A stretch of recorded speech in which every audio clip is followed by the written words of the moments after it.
अस्सलाम वालेकुम अज़ीज़ तलबा व तालिबात, उम्मीद है कि आप सब खैरियत से होंगे और अपने अपने घरों में महफूज होंगे। एक दूसरे के लिए दुआ करते रहें कि अल्लाह ताला सबको अपने हिफ्ज़-ओ-अमान में रखें। हमने आज पढ़ना है position. Position like as location, कि किसी जगह की लोकेशन को हमने कैसे डिस्क्राइब करना होता है। सिंपल एज अगर आपसे पूछा जाता है कि जी कोई सी जगह सपोज आपका अगर सपोज ग्राउंड आपका घर है, उस ग्राउंड आपके घर से ग्राउंड कहाँ पर है, सो आप डिफाइन करते हैं कि जी ईस्ट की तरफ इस तरफ है। सेम एज अगर आपसे पूछा जाता है जी स्कूल किस तरफ है, सो आप स्कूल का डिफाइन करते हैं। सो असल में पोजीशन जो है वो किसी जगह की लोकेशन को आइडेंटिफाई करने के लिए यूज हो रही होती है।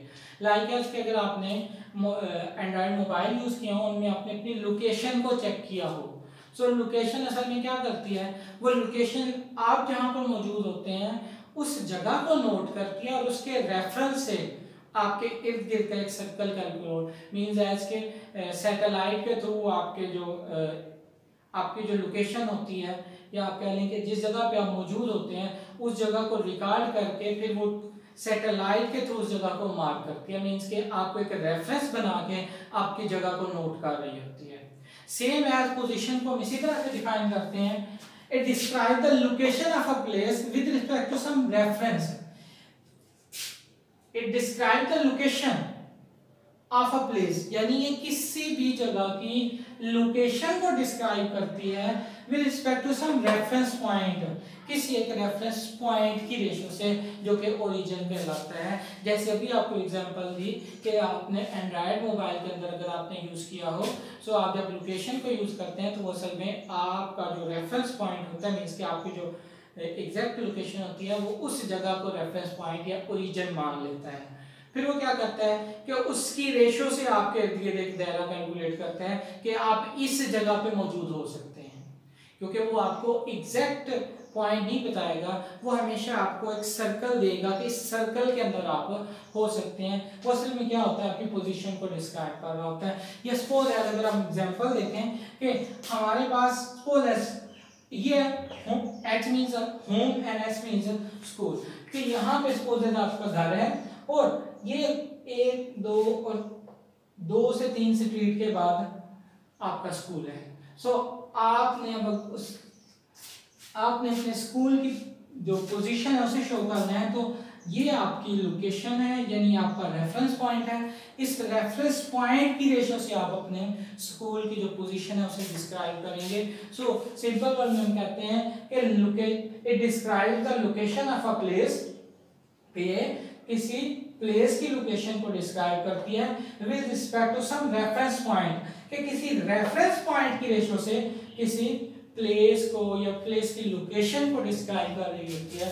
इसे हम क्या कहते हैं, पोजीशन कहते हैं, क्योंकि इसमें हम डायरेक्शन को डिफाइन कर रहे होते हैं। सो ये हमारे पास वेक्टर क्वांटिटी के अंदर आ रही होती है। एंड देन फिर हम डिफाइन करते हैं डिस्टेंस। डिस्टेंस क्या होता है, अब सपोज है ये आपके पास एक कर्व पाथ है। सो आप इसके अंदर देखते हैं कि आप इस वक्त पॉइंट ए पे हैं और आपने जाना कहाँ पे है, पॉइंट बी पे है। सो आप बाय रोड जा रहे हैं, सो आप देखें ये यहाँ से मूव करते हुए यहाँ पे आएंगे और यहाँ से मूव करते हुए फिर यहाँ पे आएंगे। सो हम ये कहते हैं length of a path between 2 points is known as distance, यानी कोई से 2 पॉइंट्स के दरमियान जो लेंथ होती है उसे हम क्या डिफाइन कर रहे होते हैं, डिस्टेंस डिफाइन कर रहे होते हैं। या अदर वर्ड कि हम दूसरे वर्ड में हम ये कह सकते हैं the longest path between any 2 points is known as distance, यानी कोई से 2 पॉइंट्स के दरमियान जो लॉन्गेस्ट पाथ होगा या इस पाथ की जो लेंथ है वो असल में क्या कहलाती है, डिस्टेंस कहलाती है।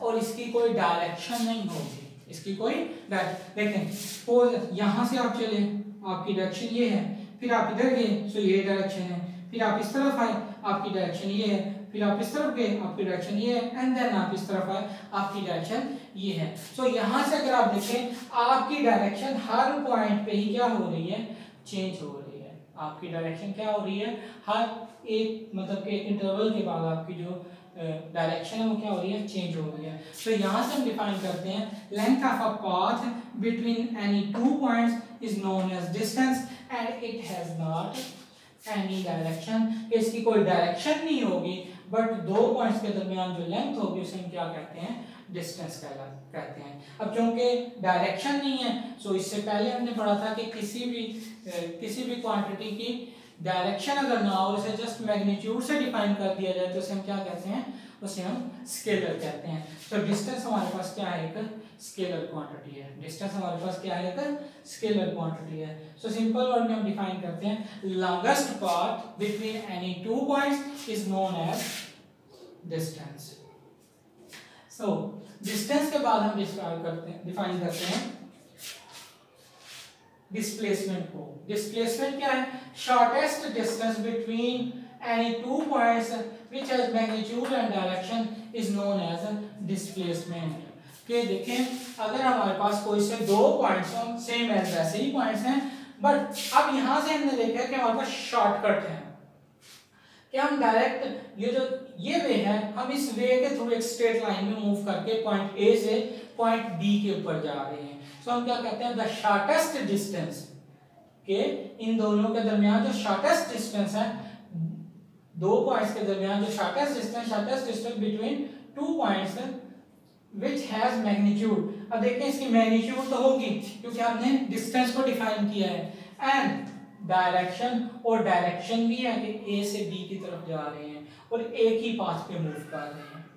यहाँ पे हमारे पास पाथ डिफरेंट थे, सॉरी पाथ एक ही था लेकिन डायरेक्शन डिफरेंट थी। यहाँ पे पाथ भी एक है और डायरेक्शन भी क्या है, एक ही है।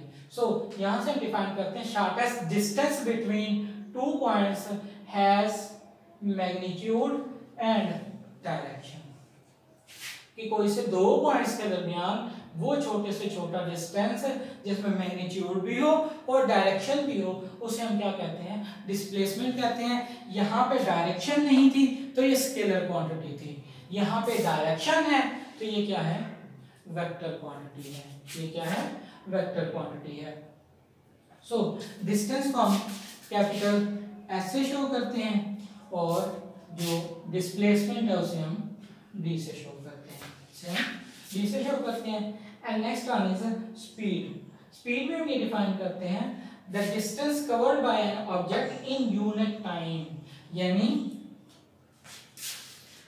अगर एक ऑब्जेक्ट है और इस डिस्टेंस को वो यूनिट टाइम में कवर कर रहा है। अब यूनिट टाइम क्या है, वो स्पेसिफिक टाइम होगा, वो कुछ भी हो सकता है, वो सेकंड्स भी हो सकते हैं, मिनट्स भी हो सकते हैं, घंटे भी हो सकते हैं, दिन भी हो सकते हैं और साल भी हो सकते हैं। सो वो डिपेंड करता है कि आप कौन सी क्वांटिटी को यूज कर रहे हैं। The distance covered by an object, distance जो कि एक ऑब्जेक्ट कवर कर रहा है इन यूनिट टाइम। अब ये यूनिट टाइम कुछ भी हो सकता है, टाइम मतलब सेकंड में भी हो सकता है, मिनट में भी हो सकता है, घंटों में भी हो सकता है, हफ्तों में भी हो सकता है, महीनों में भी हो सकता है, साल में भी हो सकता है। So distance covered by an object, एक ऑब्जेक्ट जो डिस्टेंस कवर कर रहा है किसमें, यूनिट टाइम के अंदर, इसे हम क्या कहते हैं, स्पीड कहते हैं। अब देखें डिस्टेंस है, डिस्टेंस में हमने क्या कहा था कि हमारे पास किसी किस्म की कोई डायरेक्शन नहीं होगी। सो यहाँ पे भी हमारे पास किसी किस्म की कोई डायरेक्शन नहीं होगी। तो स्पीड के अंदर भी, क्योंकि हम डिस्टेंस कवर कर रहे हैं, डिस्प्लेसमेंट नहीं कवर कर रहे हैं, हम डिस्टेंस को कवर कर रहे हैं। जब हम डिस्टेंस को कवर कर रहे हैं तो डिस्टेंस में तो पहले ही डायरेक्शन नहीं थी, तो सेम एज यहाँ पे भी किसी किस्म की कोई डायरेक्शन नहीं होगी। तो डायरेक्शन नहीं होगी तो स्पीड भी क्या होगी, स्केलर क्वांटिटी होगी। स्पीड भी क्या होगी, स्केलर क्वांटिटी होगी। और अगर हम इसे एज फार्मूला डिफाइन करें, सो हमने क्या कहा, distance covered by an object in unit time. यानी डिस्टेंस जो है वो यूनिट टाइम में अगर कवर हो रहा है, डिस्टेंस जो है वो यूनिट टाइम में कवर हो रहा है, तो इसे हम क्या कहते हैं, स्पीड कहते हैं। So distance divided by time. So यहां से हम डिफाइन कर रहे होते हैं कि डिस्टेंस हमारे पास क्योंकि लेंथ होती है और लेंथ का यूनिट क्या है, मीटर। लेंथ का यूनिट क्या है, मीटर है। सो डिस्टेंस का यूनिट हमारे पास क्या होगा, मीटर। और टाइम हमारे पास हमेशा सेकंड में होता है। सो मीटर ओवर सेकंड, यानी हम डिफाइन कर सकते हैं कि हमारे पास जो स्पीड होती है उसके यूनिट्स क्या है, मीटर पर सेकंड, मीटर पर सेकंड। अब क्योंकि हमारे पास स्पीड से डिस्टेंस डिवाइड बाय टाइम है, सो अब स्पीड से हम डिस्टेंस को भी कैलकुलेट कर सकते हैं। लाइक एज कि अगर हमारे पास स्पीड भी गिवन हो और टाइम भी गिवन हो तो हम उससे डिस्टेंस को कैलकुलेट कर सकते हैं। तो टाइम को हम इधर मल्टीप्लाई कर देंगे। सो क्या होगा, distance is equal to speed multiply by time. और अगर सैंपल्स की फॉर्म में लिखें, डिस्टेंस को हमने कहा है कैपिटल एस में, so capital S speed v में और टाइम t के अंदर। सो यहाँ से हमारे पास डिस्टेंस कैलकुलेट हो सकता है। तो यहाँ से हम डिस्टेंस को कैलकुलेट कर सकते हैं स्पीड इनटू टाइम के थ्रू। स्पीड के अंदर हमें एक और चीज देखने को मिलती है, वो ये कि जब हम स्पीड मतलब कि हम डिस्टेंस कवर कर रहे होते हैं ना, तो उसमें ये होता है कि sometimes equal distance equal time में कवर हो रहा होता है। यानी सपोज एज कि 2 सेकंड में 4 मीटर, सो नेक्स्ट 2 सेकंड में भी 4 मीटर, उससे नेक्स्ट 2 सेकंड में भी 4 मीटर। सो समटाइम्स ऐसे हो जाता है कि इक्वल इंटरवल ऑफ टाइम में इक्वल डिस्टेंस कवर हो रहा होता है। सो इस तरह से जो स्पीड बन रही होती है उसे हम क्या कहते हैं, यूनिफॉर्म स्पीड कहते हैं। उसे हम क्या कहते हैं, यूनिफॉर्म स्पीड कहते हैं। So a body has uniform speed if it covers equal distance in equal interval of time, however short the interval में बी। हम ये कहते हैं कि देखें इक्वल टाइम के अंदर इक्वल डिस्टेंस कवर हो रहा होता है। अब ये जो टाइम का इंटरवल है ये शॉर्ट हो सकता है, क्योंकि सपोज आप एक स्मूथ स्पीड पे जा रहे थे तो आप स्मूथ स्पीड पे equal time equal distance cover कर रहे थे, लेकिन आपकी जो स्मूथ स्पीड थी वो ट्रैफिक की वजह से या किसी रुकावट की वजह से, बैरियर की वजह से वो स्लो हो जाती है। तो यहाँ पे अगर आप देखें तो बैरियर से पहले आप क्या थे, आप स्मूथ स्पीड के अंदर इक्वल इंटरवल के अंदर इक्वल डिस्टेंस कवर कर रहे थे। जब आप इक्वल इंटरवल के अंदर, टाइम ऑफ इंटरवल के अंदर आप इक्वल डिस्टेंस कवर कर रहे थे तो इस वक्त आपकी स्पीड क्या थी, यूनिफॉर्म स्पीड थी। यानी अगर आप सपोज एज एग्जांपल के तौर पर हम इसे न्यूमेरिकल वैल्यू में देखें, आप 2 सेकंड्स में 4 मीटर कर रहे थे। सो नेक्स्ट 4 सेकंड में आप 8 मीटर, और अगर आप वैसे कंपैरिजन करके देखें 2 सेकंड में 4 है, सो नेक्स्ट 2 सेकंड में भी अगेन 4 ही हो रहा है। उसे नेक्स्ट को देखेंगे 6 सेकंड में 12 मीटर, सो उससे नेक्स्ट में भी 2 सेकंड्स के अंदर 4 मीटर ही कवर हो रहा है। सो इसका मतलब क्या है कि आप इक्वल टाइम के अंदर आप इक्वल डिस्टेंस कवर कर रहे हैं। सो इस तरह का जो आप इस तरह की इस तरह की स्पीड से अगर आप मूव कर रहे हैं तो ये आपकी स्पीड क्या कहलाती है, यूनिफॉर्म स्पीड कहलाती है।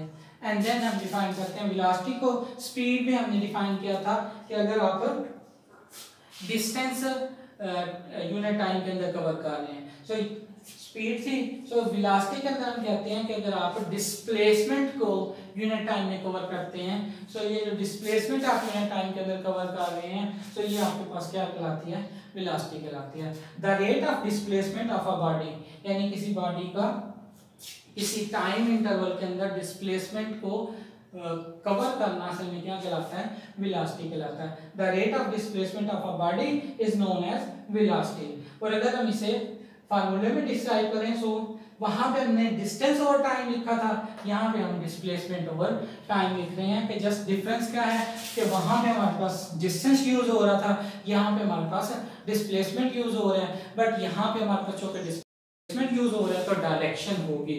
इट मींस यहाँ पे डायरेक्शन होगी, स्पीड के अंदर डायरेक्शन नहीं होगी। अब क्योंकि यहाँ पे डायरेक्शन है, तो डायरेक्शन की वजह से ये वेक्टर क्वांटिटी होगी, जबकि स्पीड क्या है, स्केलर क्वांटिटी है। And same displacement again length है, सो मीटर में होगा, और टाइम हमारे पास सेकंड, सो इसका भी यूनिट क्या है, मीटर पर सेकंड। सो हम इसे बाय मैथमेटिकल टर्म में देखें तो v equal to d by t। So अगर हमें d कैलकुलेट करना है तो v इक्वल टू t को इस तरफ ले जाएं तो v cross t। And then uniform velocity, यहाँ पे हमने कहा था कि इक्वल इंटरवल के अंदर इक्वल डिस्टेंस होगा, यहाँ पे हम कहते हैं इक्वल इंटरवल के अंदर इक्वल वेलोसिटी होगी, सॉरी डिस्प्लेसमेंट होगा। सो ये इंटरवल बेशक छोटे हों या बड़े हों, तो यहाँ पे जो इक्वल इंटरवल के अंदर इक्वल डिस्प्लेसमेंट कवर हो रहा है हम क्या कहलाते हैं, कहते हैं uniform velocity. A body has uniform velocity if it covers equal displacement in equal interval of time, however short the interval may be. यानी आप इक्वल इंटरवल के अंदर, सॉरी इक्वल टाइम इंटरवल के अंदर इक्वल डिस्प्लेसमेंट कवर कर रहे हैं, so equal interval की वजह से क्या होगा, यूनिफॉर्म वेलोसिटी होगी। जस्ट यहाँ पे और यहाँ पे डिफरेंस क्या है कि यहाँ पे हमने डिस्टेंसेस को यूज किया हुआ है, तो यहाँ पे हमने डिस्प्लेसमेंट्स को यूज किया हुआ है। जस्ट इस वर्ड्स का डिफरेंस है, बट बाय ये डिफरेंस जो है ये बाय लर्निंग, मतलब कि आपको डेफिनेशन याद करने की रेशो से डिफाइन किया जा रहा है। अदरवाइज यहाँ पे आपके पास डायरेक्शन नहीं है, यहाँ पे आपके पास डायरेक्शन है। तो जहाँ पे डायरेक्शन होगी वो वेक्टर होती है, जहाँ पे डायरेक्शन नहीं होगी वो आपके पास स्केलर होगी। सो डिफरेंस है, बट अगर आप जस्ट डेफिनेशन की रेशो से देखें तो यहाँ पे जस्ट डिस्टेंसेस का वर्ड यूज हुआ है और यहाँ पे डिस्प्लेसमेंट का वर्ड यूज हुआ है, बाकी डेफिनेशन दोनों ही तरफ एक जैसी है। एंड सेम एज यहाँ पे भी अगर आप जैसे आपने डिस्टेंस सॉरी स्पीड के अंदर आपने डिफाइन किया था कि a body covered distance in unit time, same as आप यहाँ पे डिफाइन कर सकते हैं body cover displacement in unit time. तो इतना खास डिफरेंस नहीं है, बट एज अ डेफिनेशन। और अगर आप इसे फिजिकल और कंसेप्चुअल वे में देखेंगे तो यहाँ पे आपके पास डायरेक्शन होने की वजह से ये वेक्टर क्वांटिटी है, यहाँ पे डायरेक्शन ना होने की वजह से ये स्केलर क्वांटिटी है।